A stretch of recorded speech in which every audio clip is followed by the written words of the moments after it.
Hi guys! Mabuhay! Welcome back to our channel. This is Efrain, your hardinerong kapitbahay. It's another day and another plan to discuss. Ano pang hinihintay mo? Tara! Samahan mo ako at magkwentuhan tayo.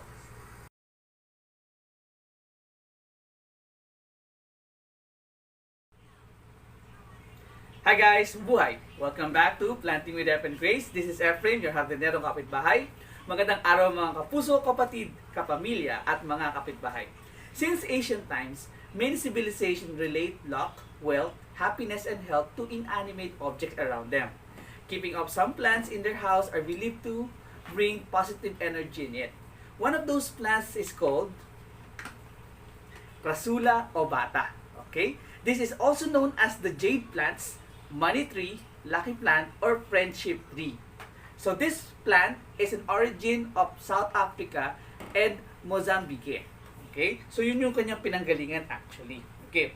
So this particular plant is recognized for their thick, fleshy, and shiny, smooth leaves that grow in opposite directions or opposite pairs.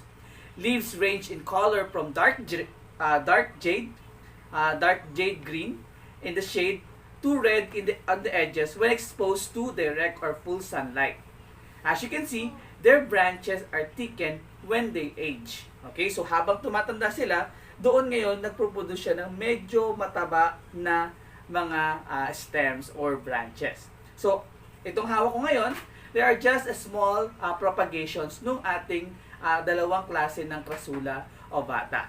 Okay? So, paano ba natin kailangang alagaan ng isang Crasulla ovata? Pero bago lahat, you're going to help me kung sa pagtatanim ng ating Crasulla ovata. Okay? Now, take note also that this Crasulla ovata can produce their tinatawag nating mga bulaklak. Okay? Pero, in that case kasi, we have to comply yung lahat ng kanyang mga necessary na mga pangailangan bago natin makita yung pagbubulaklak ng ating Crasulla ovata. Okay? Yun yung pinaka catch ng ating Crasulla ovata. So, in order for us to see na magkakaroon siya ng bulaklak, siguraduhin natin na bakuhan nila yung right na requirements nila to bear their flowers. Okay? So, that leads us to yung mga pangangailangan nila. Of course, the main thing here is we have to look primarily with our Crasulla ovata. Okay? So, sa ating Crasulla ovata, titingnan natin ano ba yung growth ng kanyang roots para makita natin kung gaano ba siya ka-healthy. Okay? So, in this case, ayan. So, yung ating, yung pinagbilhan natin itong material na to, they have used this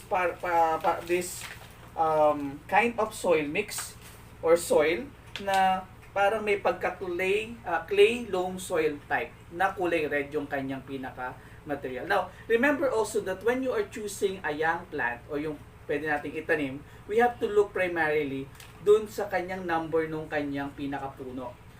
Para magkaroon tayo ng mas maganda or mas makapal na Crasulla ovata o yung mas makapal na plants. Kagaya nito, in this case, I choose here 4 na stems. So, para pag lumaki siya, medyo makapal or medyo malawak yung area na na kanyang sasakupin. Now, for the meantime, I'm going to put this plant muna dito sa ganito kalaking pot. Okay? Para we could keep this inside the house at pwede naman nating madala sa labas. Kasi remember also na when you have to when you try to take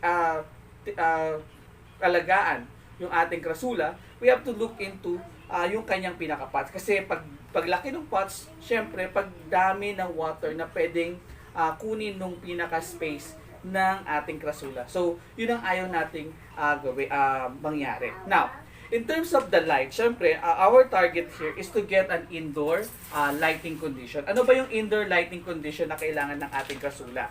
Well, if kept indoors, make sure that the jade plant is receiving adequate light or adequate sunlight.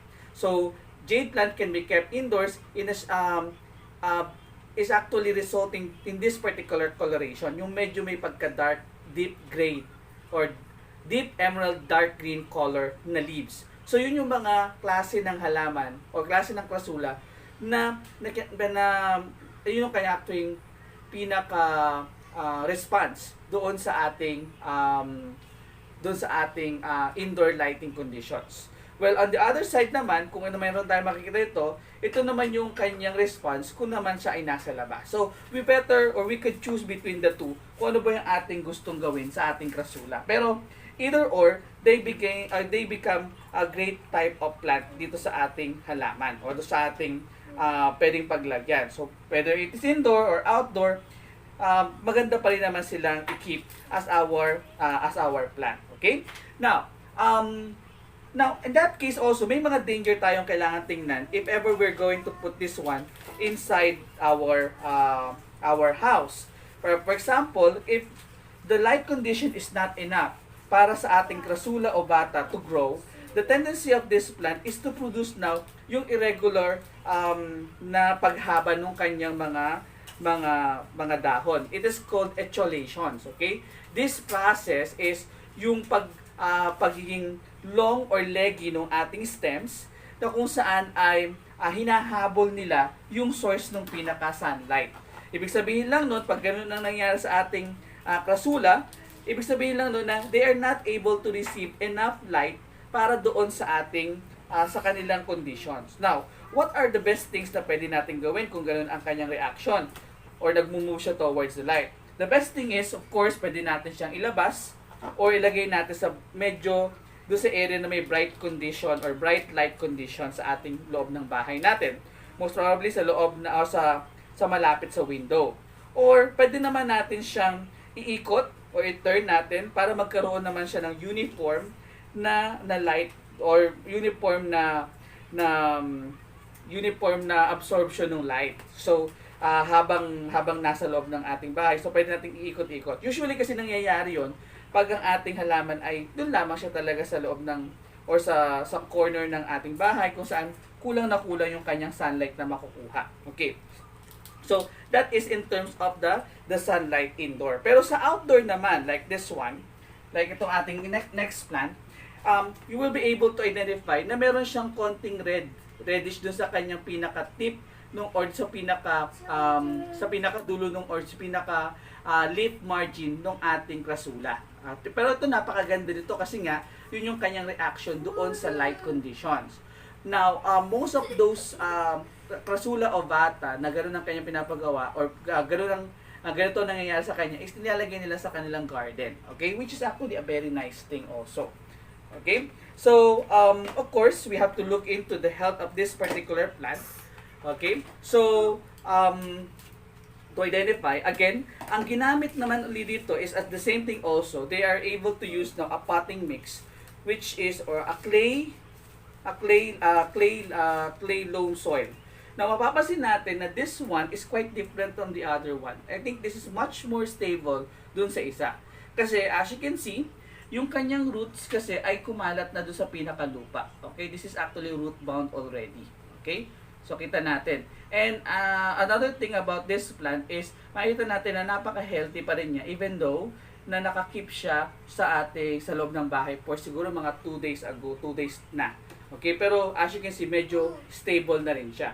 Now, that is actually one good thing pag nakakip or nakalagay yung ating Crasulla or naka-expose ang ating Crasulla sa labas or doon sa ating garden. So, mas mabilis siyang maka-cover or mabilis siyang maka-recover doon sa condition na yon. Now, in terms of the potting medium, as you can see here, I am using here a potting mix that is fast draining kasi it is composed primarily of pumice rocks, coco coir, as well as konting loam soil, at saka meron ako nilagay dito na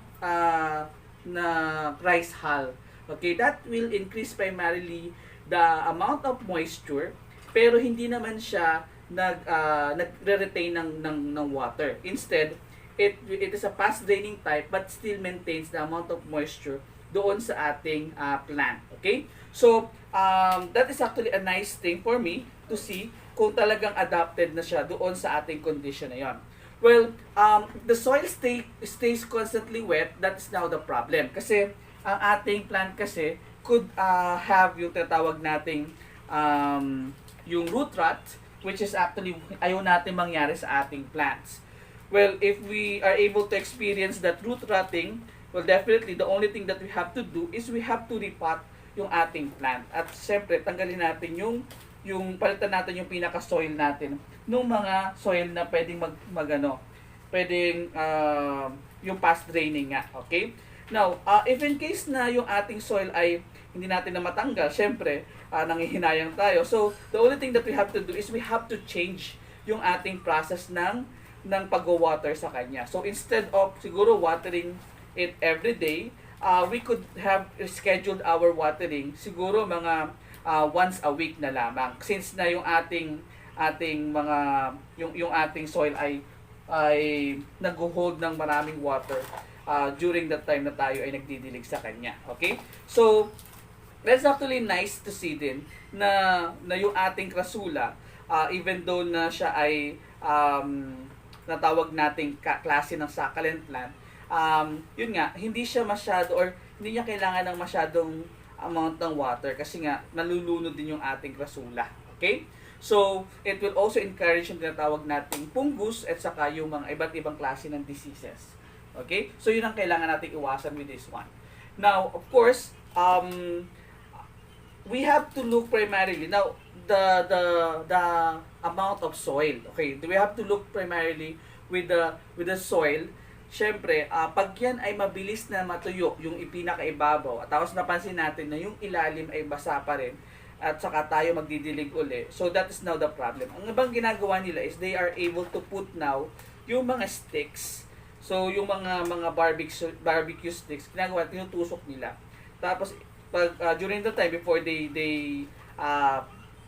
water the Crasulla, hinuhugot nila, then they look into ano ba yung watermark doon. Kung wala nang watermark, that is the time that they're able to water it back. Okay? So, ibig sabihin lang nun, between watering, kailangan malaman natin na dried yung kanyang pinaka-substrate. So, yun yung kailangan nating pag-aralan minsan. Okay? Now, in terms of the fertilizer, this particular plant does not need fertilizer. Okay? So, pero kung ito ay yung ating plant ay naka-stick na dito or naka-stay na sa ganitong klase ng substrate for the past couple of years without even repotting it, then I think that is the time that we could replenish some nutrients for the plants. So, yun naman yung condition niya. Pero hindi naman siya matakaw sa fertilizer. It could grow primarily kahit hindi masyadong ma-fertilize, umaasa lamang siya sa organic components at saka sa nutrients ng pinaka soil medium natin or sa ating pinaka substrate. Now, in terms of the propagation, this Crasulla can be propagated through stem cuttings at saka yung leaves niya, it could produce small and tiny plantlets. So, and also we could have it as beheading o yung pagtanggal ng pinaka isang parte ng ating Crasulla. Okay, yung vegetative type of reproduction. Also, since na siya ay may flower, well, even though na medyo madalang siya magbulaklak, pero pag nagkaroon siya ng seeds, that is the best way also para magkaroon tayo ng propagation through seeds. Kasi syempre, iba pa rin kasi pag sexual reproduction yung sa ating mga halaman. Okay? Now, is the jade plant or are the jade plants toxic? Actually, the jade plant is toxic or mildly toxic to cats and dogs. Okay? It could include some nausea, vomiting, depression, and incoordinations, lethargy when consumed. So, pag kinakain ito, so definitely, our pets, the cats and dogs, might be able to experience such action or such manifestation or symptoms na nakakain siya ng Crasulla ovata. So, if I were you, I have to remove this one or I have to remove our pets and dogs far from this plant. Okay? Now, with that, I think we are done with the Crasulla ovata. These are my Crasulla ovata at this point. Okay? So, actually guys, maraming mga beliefs regarding with the Crasulla ovata. That includes primarily bakit siya pinangalan ng lucky plant and so on and so forth. But we are going to discuss that siguro sa iba naming mga videos regarding with what are the different plants na it could na pinaniniwalaan na mayroong has something to do with luck, money, and wealth, and also some health. Okay? So, I think that's all, folks. You're watching Planting with Dep and Grace. Please watch and subscribe to our YouTube channel. And also, don't forget to visit our FB page, si Marie Gracia at ang Lihim na Hardin. By then, if you have some comments, suggestions, or something that you would like to ask, to present, or to give you, well, please make a comments or suggestions doon sa comment box natin. Okay, so thank you for watching, and goodbye!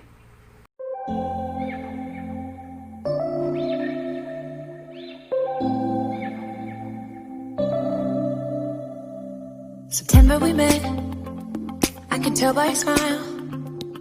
You hadn't been with a good girl like me in a while.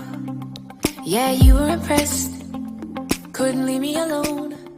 Text me every time.